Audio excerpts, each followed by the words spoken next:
The misunderstanding. There is a specific kind of loneliness that comes with getting what you wanted. You spend your whole life climbing a mountain, thinking that the view from the top will fix everything. But when you finally get there, you realize the air is thin, and it is very, very quiet. When we talk about Adele, we usually talk about heartbreak. We talk about the ex-boyfriends, the breakups, the anger. We think of her as the woman who burns the house down. So, when the first notes of Hello hit the airwaves in 2015, the whole world assumed they knew what it was about. We heard the line, "Hello, it's me," and we thought, she's doing it again. She's calling an ex. She's trying to fix a relationship that is already dead. But we were wrong. We were projecting our own romantic failures onto a song that was actually about something much deeper and much more painful. This isn't a song about a boy who broke her heart. This is a song about the woman she had to leave behind in order to become who she is today. Today, I want to tell you the real story of Hello. But more than that, I want to talk about the feeling that birthed it. I want to talk about that strange, quiet grief of realizing that you have grown up and that you can never, ever go back. Chapter 1. The Silence After the Storm. To understand Hello, you have to understand where Adele was when she wrote it. She had just come off the massive, world-shaking success of 21.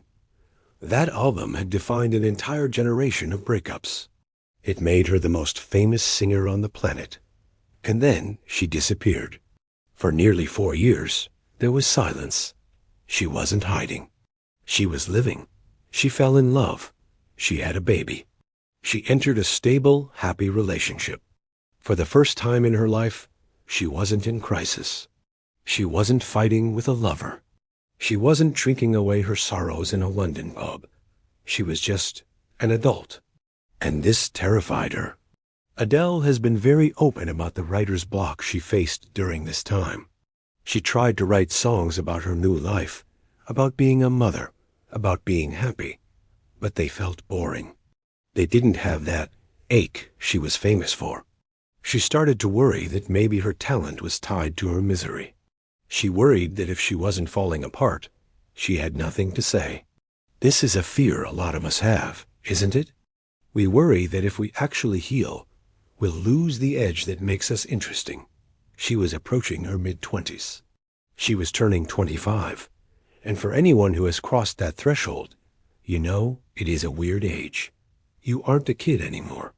The chaos of your early 20s, the parties and the stakes, the intense highs and lows is starting to fade. You start to settle down. You start to pay bills. You start to be responsible. And while that is good, it is also a loss. Adele realized that she was drifting away from the people she used to know, not because of a fight, but just because of life. She realized she was drifting away from the girl she used to be. Chapter 2. The Writing Room. The breakthrough happened in a studio in Chiswick, London. She was working with Greg Kurstin, a producer who didn't try to force her to write a hit. He just wanted to talk. They started playing some chords. Adele got behind the drums. Yes, she actually plays the drums on the track, and they started to build this wall of sound. It didn't happen overnight. The writing process for Hello actually took 6 months. They wrote the verses first. Hello, it's me. I was wondering if after all these years you'd like to meet. But they got stuck on the chorus. They didn't know where the song was going. Adele went away. She lived her life. She let the song sit in her subconscious. When she came back, she had found the missing piece. She realized she wasn't talking to an ex-boyfriend. She was picking up the phone and calling her younger self. She was calling the Adele from 19. She was calling the Adele from 21. She was calling the girl who sat in parks drinking cider, the girl who had her heart broken for the first time, the girl who had no idea she was about to become a global superstar. She wanted to tell that girl that she was sorry. Chapter 3. The Other Side. Let's look at that chorus again, because the lyrics change completely when you view them through this lens. Hello from the other side. For years, we thought the other side meant the other side of a breakup. Or maybe the other side of the world, like she was in California calling London. But Adele explained what it really meant. She said, it's the other side of becoming an adult. It's making it out alive from your late teens and early 20s. Think about that. When you are young, you feel immortal. You feel like everything is dramatic and life or death. You live in a constant state of high emotion. Then you cross the river. You get to the other side of adulthood. Things are calmer here. You have a house. You have a routine. You are safe. But looking back across the river, you see the younger version of yourself still standing there. And you realize you can't bring them with you. You have to leave them behind. That is the tragedy of the song. It isn't about a guy not picking up the phone. It's about the fact that your past self can't pick up the phone. They don't exist anymore. I must have called 1,000 times to tell you I'm sorry for everything that I've done. What is she apologizing for? She isn't apologizing for cheating or lying. She is apologizing for growing up. She is apologizing for forgetting. There is a devastating line in the second verse. I've forgotten how it felt before the world fell at our feet. That is the sound of someone realizing that success has a cost. Before the fame, before the Grammys, before the money, she was just a girl in London with her friends. They were free. They were dreaming about who they would be. Now, she is who she dreamed of being. But she can't remember what it felt like to just dream. Chapter 4. Why nostalgia hurts. Psychologically, hello hits us so hard because it taps into a very specific emotion called anemoia, nostalgia for a time you can never return to. We often think of grief as something that happens when someone dies. But there is a living grief that happens when we grow up. You know the feeling I'm talking about. It's that feeling when you drive past the house you grew up in and you see strangers living there. It is that feeling when you scroll down to the bottom of your text messages and see names of people you used to talk to every single day, and now you haven't spoken to them in 5 years. Nothing bad happened. You didn't have a big fight. You just drifted. You ran out of time. It's no secret that the both of us are running out of time. When we are 20, we think we have all the time in the world. We think friends are forever. We think we will always feel this intense. But adulthood is a slow process of editing your life. You have less time. You have less energy.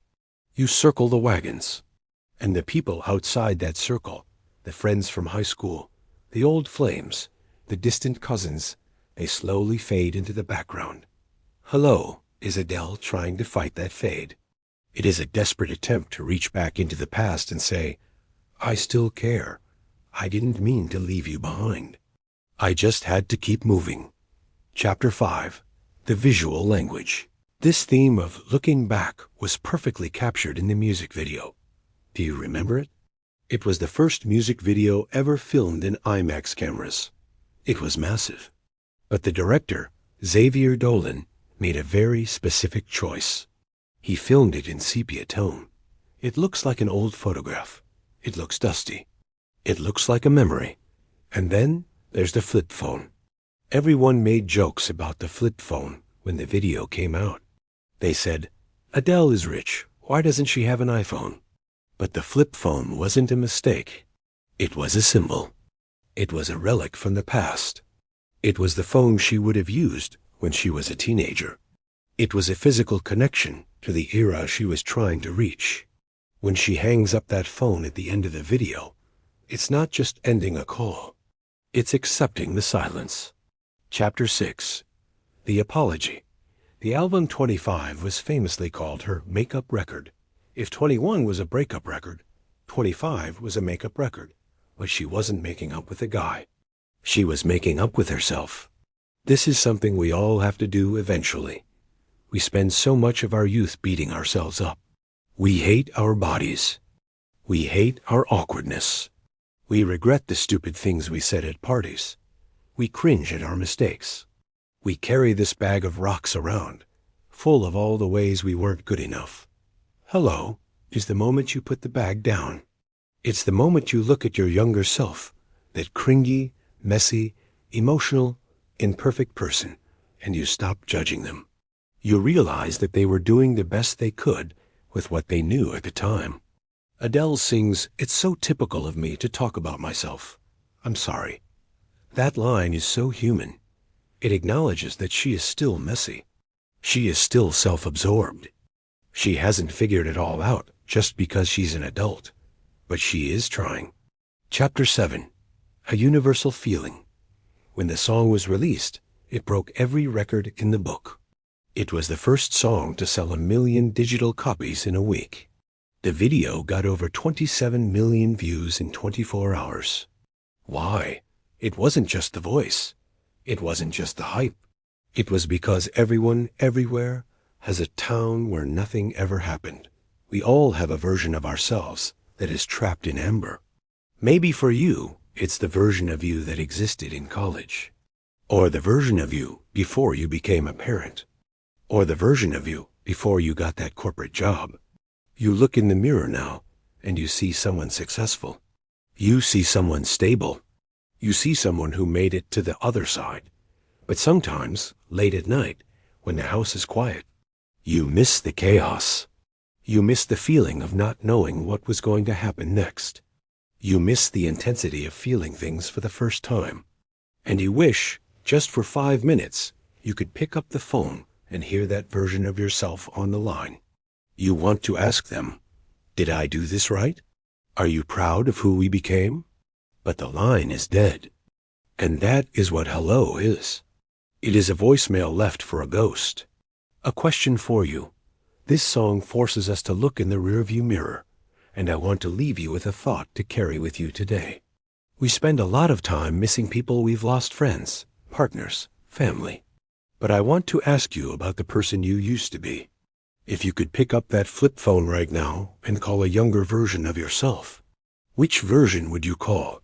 Would you call the teenager who is scared of the future? Would you call the 20-something who thought they knew everything? And what would you say to them? Would you say, "I'm sorry"? Or would you say, "Thank you"? Think about it. And if you're comfortable, let me know in the comments. Because even if we can't go back to the other side, it's nice to know we aren't the only ones looking back.